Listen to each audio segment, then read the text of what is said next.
లోని ఆ నియోజకవర్గం టీడీపీ ఎమ్మెల్యే డీఎస్పీ మధ్య వార్ జరుగుతోంది. పోలీస్ అధికారిపై శాసనసభ్యుడి ఆరోపణలు ఇప్పుడు కలకలం సృష్టించాయి. ఇంతకీ ఏ నియోజకవర్గంలో ఇదంతా జరుగుతోంది? ఎవరా శాసనసభ్యుడు? పోలీస్ అధికారిపై ఎమ్మెల్యే చేసిన అభియోగాలేంటి? ఇద్దరి మధ్య ఎక్కడ తేడా వచ్చింది? Let's watch the story.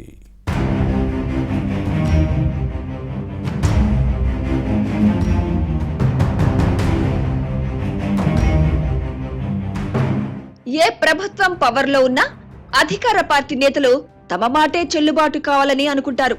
అధికారులను అదుపాజ్ఞల్లో పెట్టడం నుంచి అన్ని విషయాల్లో తమదే పైచేయిగా ఉండాలని భావిస్తారు. కానీ ప్రజా ప్రతినిధుల కమాండింగ్ నేచర్ ను కొందరు అధికారులు లైట్ తీసుకుంటుంటే మరికొందరు అస్సలు పట్టించుకోవడం లేదు. కడప జిల్లా ప్రొద్దుటూరులో ఇదే జరిగింది. ముక్కుసూటిగా వ్యవహరించే DSP భావనపై TDP MLA Varadarajula Reddy తన అక్కసు వెళ్లగక్కడం వివాదాస్పదమైంది. రాజకీయ నాయకులు చెప్పిందల్లా చేయకుండా విధుల నిర్వహణలో నిబంధనల ప్రకారం నిక్కచ్చిగా పనిచేయడం ఈమెకు అలవాటు.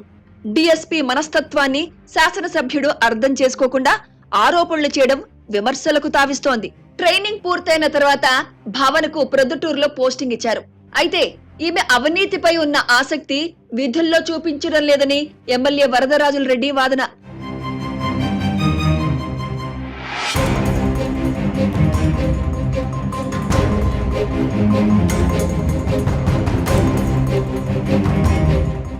ప్రొద్దుటూరు డీఎస్పీ వసూళ్ల దందాకు తెరతీశారన్న ఎమ్మెల్యే కామెంట్స్ కాకరేపుతున్నాయి. బ్రాందీ షాపులు, బార్ల నుంచి ప్రతి నెల మామూళ్లు కలెక్ట్ చేస్తున్నారన్నది శాసనసభ్యుడి ఆరోపణ. అంతటితో ఆగలేదు. రేషన్ బియ్యం మాఫియాకు సహకరిస్తూ పోలీసులు పట్టుకున్న లారీలను విడిపించారన్న అభియోగాలు వివాదాస్పదమయ్యాయి. ఈ వ్యవహారంలో భారీగానే చేతులు మారాయన్నది ఎమ్మెల్యే వాదన. అయితే పోలీస్ వర్గాలు, ప్రజా సంఘాలు దీనిపై మండిపడుతున్నారు. అసాంఘిక శక్తులపై ఉక్కుపాదం మోపుతూ శాంతి భద్రతలను పరిరక్షిస్తున్న డీఎస్పీపై అభాండాలు వేస్తారా అని ప్రశ్నిస్తున్నారు. శాసనసభ్యుడి వ్యవహార శైలిని పరిశీలిస్తే ఎక్కడో తేడా ఉన్నట్టు కనిపిస్తోందని అంటారు. ఎమ్మెల్యే చెప్పినట్టు డీఎస్పీ చేయడం లేదని, ఇలాంటి ఆరోపణలు చేస్తున్నారని వినిపిస్తోంది. ప్రొద్దుటూరులో ఇటీవల జరిగిన కొన్ని ఘటనలపై రాజకీయాలకు అతీతంగా ఇరు వర్గాలపై చట్ట ప్రకారం కేసులు నమోదు చేశారు. అలాంటి వారిలో ఎమ్మెల్యే అనుచరులు ఉన్నట్టు సమాచారం. దీంతోనే డీఎస్పీని టార్గెట్ చేశారని అంటారు. టీడీపీ శ్రేణులపై కేసులు నమోదు చేయడం వరదరాజుల రెడ్డికి మింగుడు పడని పరిణామంగా మారింది. అందుకే డీఎస్పీ భావనపై ఎమ్మెల్యే అసంతృప్తి వ్యక్తం చేస్తున్నారని చెబుతారు.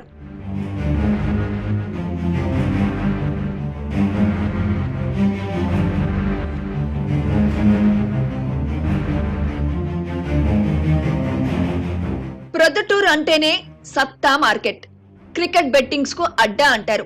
తెలుగుదేశం కార్యకర్త మునివరంపై బెట్టింగ్ కేసు ఉంది. ఇతనికి రాష్ట్ర స్థాయి బుకీ నరసింహంతో సంబంధాలున్నాయంటారు.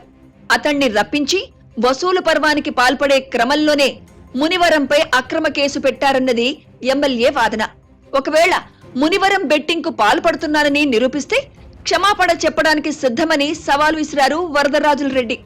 అయితే మునివరం గతంలో బెట్టింగ్స్ నిర్వహించేవారు. కానీ 10 ఏళ్లుగా దూరంగా ఉంటున్న విషయాన్ని ఈ శాసనసభ్యుడు ప్రస్తావించారు. అలాగే ఇటీవల జరిగిన గోపవరం సర్పంచ్ ఎన్నికల గొడవల్లో కొందరు తెలుగుదేశం నేతలపై ఎఫ్ఐఆర్లు నమోదయ్యాయి. ముఖ్యంగా ఇటీవల ప్రొద్దుటూరులో బిల్లులు లేకుండా తరలిస్తున్న 15 కేజీల బంగారం పట్టుబడింది. ఈ కేసులో నిందితులను వదిలిపెట్టాలని వరదరాజుల రెడ్డి డీఎస్పీపై ఒత్తిడి తెచ్చారంటారు. కానీ భావన వినలేదు. పైగా రసీదుల్లేని బంగారాన్ని ఆదాయ పన్ను శాఖ అధికారులకు అప్పగించారు. ఈ వ్యవహారం ఎమ్మెల్యేకి నచ్చలేదు. అందుకే డీఎస్పీని టార్గెట్ చేశారన్న విమర్శలు ఉన్నాయి.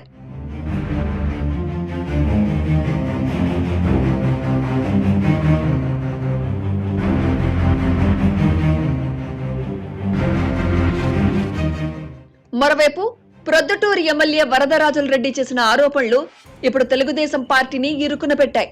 ప్రభుత్వాన్ని కొంత ఇబ్బందికి గురి చేసినట్టు కనిపిస్తోంది. రాజకీయంగా డక్కా ముక్కీలు తిన్న వరదరాజుల రెడ్డి సొంత ప్రభుత్వంలో ఉండే లోపాలను 4 గోడల మధ్య చెప్పాల్సిన విషయాలు బహిరంగంగా మాట్లాడడంతో మ్యాటర్ సీరియస్ అయింది. పార్టీ లైన్ దాటారనే విమర్శలున్నాయి. వరదరాజుల రెడ్డి వ్యాఖ్యలపై టీడీపీ నాయకత్వం ఆగ్రహం వ్యక్తం చేసినట్టు సమాచారం. అలాంటి కామెంట్స్ ఎందుకు చేయాల్సి వచ్చిందో చెప్పాలంటూ వివరణ కోరినట్టు సమాచారం. మరి ఈ మొత్తం వ్యవహారం ఏ మలుపు తిరుగుతుందో చూడాలి.